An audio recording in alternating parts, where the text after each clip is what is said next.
The organization has deep skills around railroading, and it's a credit to Wick Moorman. He's a track guy from Norfolk Southern, and they put a plan together. They ordered all the materials in advance. They pulled a crew of 350 people together, worked around the clock, and it's a great success story because there is so much more infrastructure work that needs to be done on the system. That it proves that we can get this work done on time, on budget, and do a good job for our rail partners at the Long Island Railroad and New Jersey Transit.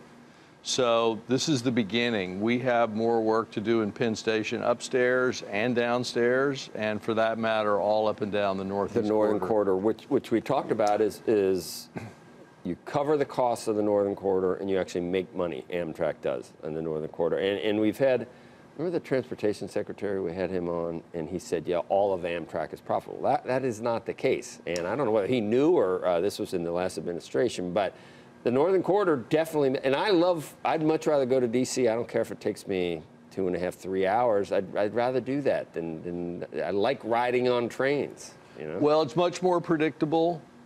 And it's very quick, and there's no lines in airports, and there's no cabs out to airports. You end up in the center of the city, and we're making a big investment buying all new train sets to replace the Acela. And so we'll end up with half-hour service between Washington and New York and hourly service between New York and Boston with a lot more capacity. When's that going to happen? When's that going to roll in? We're about 3 years out. Trains are being manufactured as we speak. And will they go faster?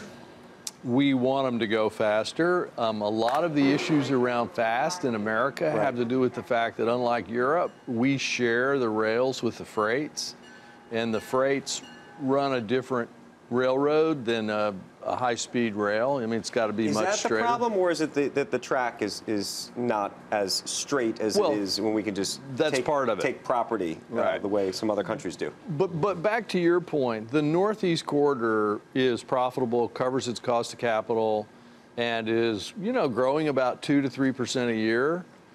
And we own and really operate all the Northeast Corridor at Amtrak.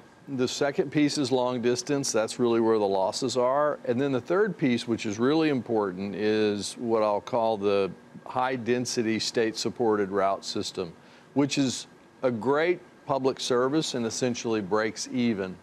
That would be lines like Milwaukee to Chicago or Detroit to Chicago. And that's really where the long-term opportunity is to provide better service for communities in more dense corridors. So as you upgrade Acela, are we going to see fare increases on Acela, and are those fare increases then going to be used to help subsidize some of these other less profitable areas? Well, no, the FAST Act, Congress passed a law a few years back that really segments this business, in my mind, into three pieces: state-supported, long distance, and the Northeast Corridor. And we report now, and we're really working hard to report and operate the way a publicly listed company on NASDAQ would report. So we want to have transparency to the losses and the profits because we want Congress to have confidence in how we run this business.